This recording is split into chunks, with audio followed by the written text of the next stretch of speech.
Ji students and my dear viewers, कैसे हैं आप देख रहे हैं मेरा यूट्यूब चैनल एंटायर फिज़िक्स और मैं हूं आपका फ़िज़िक्स टीचर अली हैदर। आज हम स्टार्ट करेंगे हमारी 10th क्लास की फ़िज़िक्स बुक से चैप्टर नंबर 11। और चैप्टर नंबर 11 जो है वो हमारे पास साउंड है।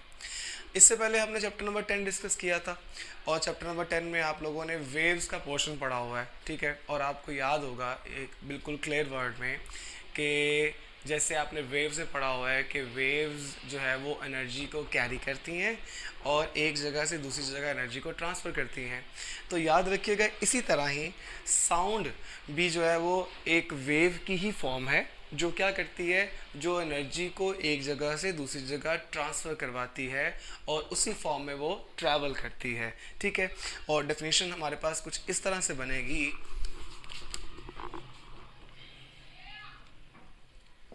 Sound is a form of energy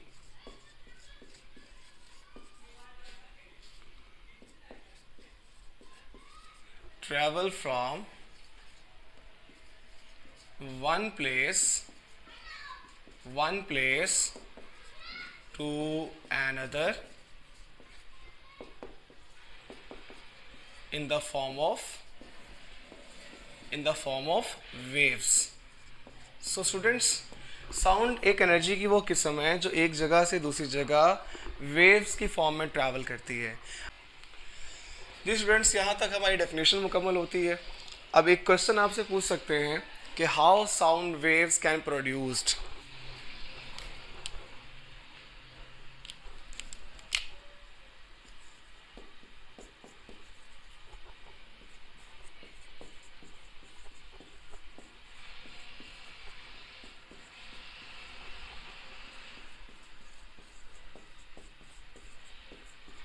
अगर आपसे ये सवाल पूछा जाए कि साउंड वेव्स किस तरह से प्रोड्यूस होती हैं, तो याद रखिएगा साउंड वेव्स इसी तरह से प्रोड्यूस होती हैं जैसे कि हमने पहले वाइब्रेशंस के बारे में पढ़ा हुआ है।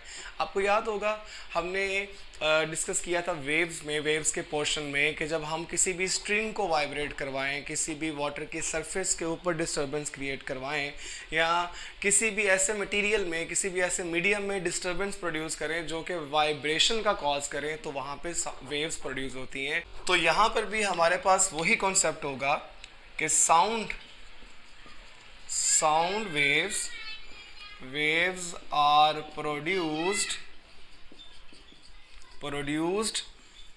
Due to the vibration of body. तो किसी भी बॉडी के वाइब्रेट करने से साउंड वेव्स क्या होती हैं, प्रोड्यूस होती हैं। तो साउंड वेव्स की अब कुछ एग्जांपल्स को डिस्कस कर लेते हैं। एग्जांपल क्या हो सकती है हमारे पास, लाइक आप एग्जांपल दे सकते हैं vibration in strings of guitar. और क्या एग्जांपल दे सकते हैं, वाइब्रेशंस इन vocal cords. Friends, vocal cords क्या हैं? आपके गले में जो आप साउंड प्रोड्यूस होता है, एक्चुअली आपके गले में वोकल कॉर्ड्स हैं जो कि वाइब्रेट करते हैं। वो वाइब्रेट करते हैं तो साउंड प्रोड्यूस्ड होता है। तो ये भी वाइब्रेशन की ही एक कॉज है कि वाइब्रेशन होती है तो साउंड वेव्स जनरेट होता है, प्रोड्यूस होता है। जी स्टूडेंट्स, नेक्स्ट एक एक्टिविटी है रिगार्डिंग साउंड और वो है sound is produced by vibrating body. वो कह रहे हैं कि साउंड जो है वो वाइब्रेटिंग बॉडी से प्रोड्यूस होता है। इसकी एक प्रॉपर एक्टिविटी से हम एग्जांपल्स जो है वो देख लेते हैं। एक्टिविटी हमारे पास ये है कि हमने एक पेंडुलम बनाया हुआ है। पेंडुलम बनाया है हमने एक थ्रेड के साथ। ये क्या है, ये हमारे पास थ्रेड है। इस थ्रेड को फिक्स सपोर्ट से हमने जो है वो टाइट किया हुआ है और उसके साथ हमने एक टेनिस बॉल को हैंग कर दिया है। अब क्या होगा, अब ये जो आपको एक इंस्ट्रूमेंट नजर आ रहा है, इसे कहते हैं दैट इज कॉल्ड ट्यूनिंग फोक। क्या कहते हैं स्टूडेंट्स, ट्यूनिंग फोक।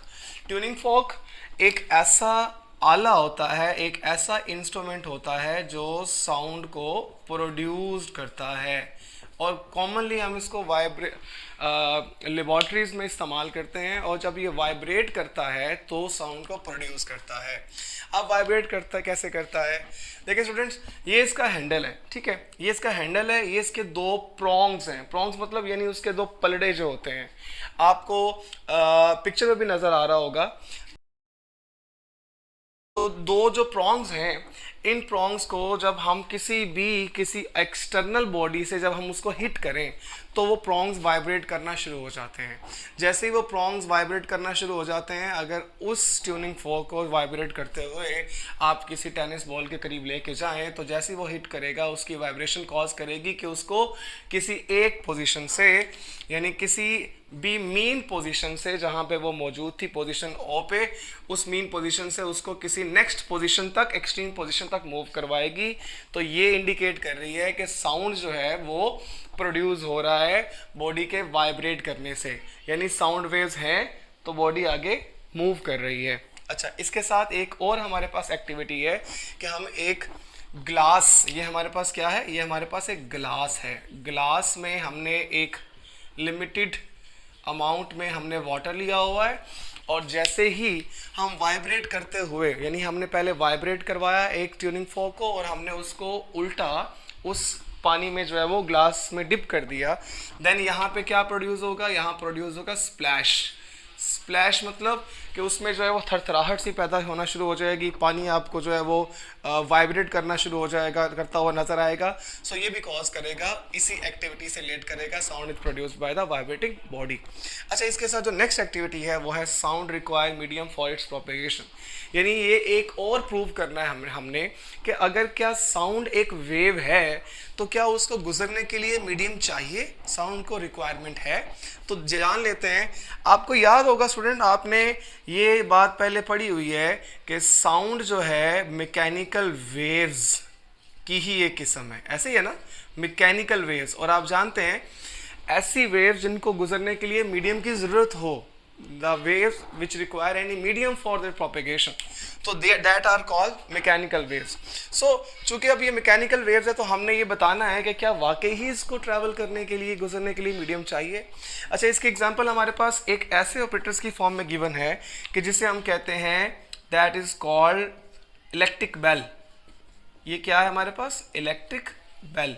घरों में जो बेल होती है ना, एक्चुअली वो इस ऑपरेटर्स पे कंसिस्ट होती है, जो कि बेल आप बटन प्रेस करते हैं तो वो बेल अलार्म बजता है, आपको बेल सुनाई देती है, वो प्रोसीजर ये होता है। अब उसमें क्या है, उसमें कंसिस्ट है एक बेल पे और एक जार पे, ये कंप्लीट उसका बेल जार है, ठीक है, इसको आप बेल जार कंसीडर करें। और ये वाला जो पोर्शन है जो इसका बॉटम का, इसे कहते हैं वैक्यूम पंप। क्या कहते हैं, वैक्यूम पंप। अब इसका क्या काम है मैं आपको समझा देता हूँ। और ये सबसे ऊपर जिसके ज़रिए वायर्स को अटैच किया हुआ है, इसे कहते हैं पावर सप्लाई। अब स्टूडेंट, जैसे ही हम यहाँ से पावर सप्लाई को ऑन करेंगे, अच्छा देखिएगा, पावर सप्लाई को ऑन करने के साथ यहाँ से बेल जो है वो बजना शुरू हो जाएगी। क्यों, क्योंकि यहाँ पे वाइब्रेशन प्रोड्यूस हो रही है। अब वाइब्रेशन प्रोड्यूस होगी तो आपको साउंड सुनाई देगा। इसकी भी एक वजह है, देखें, अगर आप इस जार के अंदर, जो कि बेल जार आपने लिया हुआ है, जिसके अंदर आपने बेल को फिक्स किया हुआ है, अगर इसके अंदर किसी किस्म की आप एयर को फील कर दें, चूँकि एयर एक मीडियम है जिसमें से साउंड वेव्स ट्रैवल कर सकती हैं, तो आपको साउंड जो है वो सुनाई देगा। अदरवाइज जैसे ही आप इसको ऑन के बाद आप इसको ऑफ करेंगे, ऑफ करने के बाद आप इसमें से एयर को क्या कर दें, एयर को पंप आउट कर दें। क्या कर दें, पंप आउट कर दें, यानी एयर को आप निकाल दें। तो क्या होगा, फिर जब आप इसको ऑन करें और ऑन करने के बाद बेल भी वाइब्रेट करेगी, लेकिन आपको साउंड सुनाई नहीं देगा। ये एक प्रॉपर एक्टिविटी है कि जिसमें साउंड को गुजरने के लिए मीडियम रिक्वायर्ड है। जैसे आप अपने रूम में मौजूद हैं, सपोज एक एग्जांपल देता हूँ मैं आपको, आप जिस रूम में मौजूद हैं वहाँ पे अगर आप बात करें किसी से तो आपका साउंड ट्रैवल करेगा। अगर आपके उस रूम में से एयर को कंप्लीटली तौर पे बाहर निकाल दिया जाए तो जब एयर ही मौजूद नहीं होगी तो मीडियम भी मौजूद नहीं होगा। मीडियम मौजूद नहीं होगा तो इसका मतलब है आपका साउंड ट्रैवल भी नहीं कर सकता। इसी तरह जो एस्ट्रोनॉट स्पेस में जाते हैं वो भी वहाँ पे एक दूसरे से बातचीत नहीं कर सकते क्योंकि वहाँ पे एयर मौजूद नहीं है। तो एयर मौजूद नहीं है तो इसका मतलब है उनका साउंड भी एक जगह दूसरी जगह ट्रैवल नहीं कर सकता। लास्ट पॉइंट देख लेते हैं, longitudinal nature of sound waves. अच्छा, हमने ये भी पढ़ा था कि साउंड वेव्स की जो नेचर है वो लॉन्गिट्यूडनल होती है, क्योंकि लॉन्गिट्यूडनल वेव्स की हमने एग्जांपल डिस्कस की थी तो वो कहलाती है साउंड वेव्स। इसकी हमारे पास एग्जांपल में क्या है, देखें हमने एक ट्यूनिंग फॉर्क लिया होगा, ट्यूनिंग फॉर्क के 3 केसेस डिस्कस कर रहे हैं। अब सबसे पहले क्या है, इसके 2 प्रॉन्ग्स हैं, ये प्रॉन्ग 1 है, ये प्रॉन्ग 1 है, ये क्या है, ये प्रॉन्ग 2 है।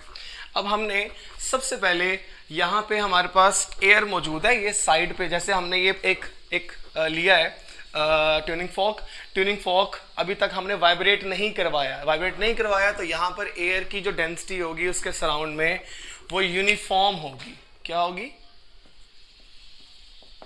यूनिफॉर्म डेंसिटी, मतलब किसी किस्म की जो है वो प्रेशर या फोर्स अप्लाई जो है वो एयर पे नहीं होगी, उसके मॉलिक्यूल्स एग्जैक्टली यूनिफॉर्म फॉर्म में होंगे।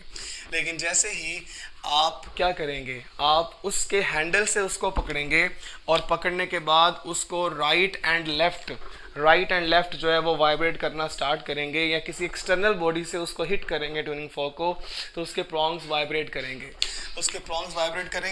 पहले उसके प्रॉन्ग्स ओपन होंगे, फिर उसके प्रॉन्ग्स क्लोज होंगे। अब ओपन क्लोज होने में क्या होगा, देखें जैसे वो ओपन होंगे तो उसके साइड पे जो हवा की डेंसिटी होगी उसके मॉलिक्यूल्स कंप्रेस हो जाएंगे।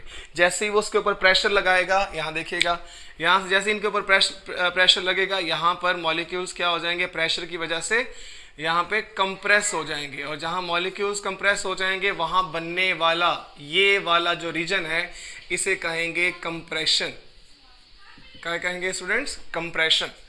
अब देखें उसके बाद जैसे ही वो अपनी आउटर पोजीशन से इनर पोजीशन की तरफ मूव करेंगे उसके प्रॉन्ग्स, तो क्या होगा, यहाँ पे वापस आएंगे तो प्रेशर रिड्यूस हो जाएगा। जब प्रेशर रिड्यूस होगा तो density as it is uniform density के मॉलिक्यूल्स आगे डिलीवर हो जाएंगे। तो ये वाला जो पोर्शन है वो आगे चला जाएगा, जैसे पीछे जो है वो डेंसिटी यूनिफॉर्म हो गई और आगे जो है वो क्या हो गया, वो कंप्रेस मॉलिक्यूल्स आगे वाले पोर्शन में चले गए। और देखिएगा स्टूडेंट, तो फिर इसके बाद ये वाला जो पोर्शन हमारे पास आगे कन्वर्ट हो गया है इसे हम क्या कहेंगे, इसे हम कंप्रेशंस कहेंगे।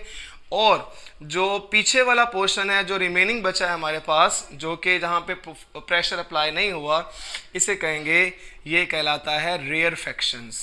क्या कहेंगे इसको बेटा? रेयरफैक्शंस। तो स्टूडेंट्स यहाँ से बात साबित होती है कि जिस तरफ साउंड वेव्स ट्रैवल कर रही है उस तरफ उसके गैस के या एयर के मॉलिक्यूल्स भी ट्रैवल कर रहे हैं। तो आप यहाँ पे बता सकते हैं, इसको देखते हुए इसकी एक्सप्लेनेशन में आप बताएंगे the direction of propagation of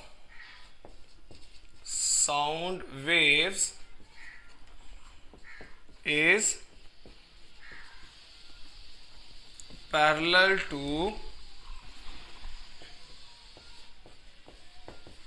oscillating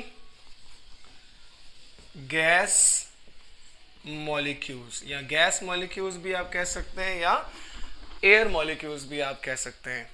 और इसके साथ यहाँ पे अगर आप इसकी वेवलेंथ को डिफाइन करना चाहते हैं तो आप यहाँ से वेवलेंथ को भी डिफाइन कर सकते हैं। तो स्टूडेंट्स आप लोगों ने वेवलेंथ के बारे में पहले पढ़ा हुआ है। वेवलेंथ क्या होती है आपने पढ़ा हुआ है। ट्रांसवर्स वेव के केस में the distance between 2 consecutive crust और 2 कंसेक्यूटिव ट्रफ्स। लेकिन अगर लॉन्गिट्यूडनल की बात करें तो लॉन्गिट्यूडनल के केस में the distance between two consecutive compressions or two consecutive rarefactions. The distance between two consecutive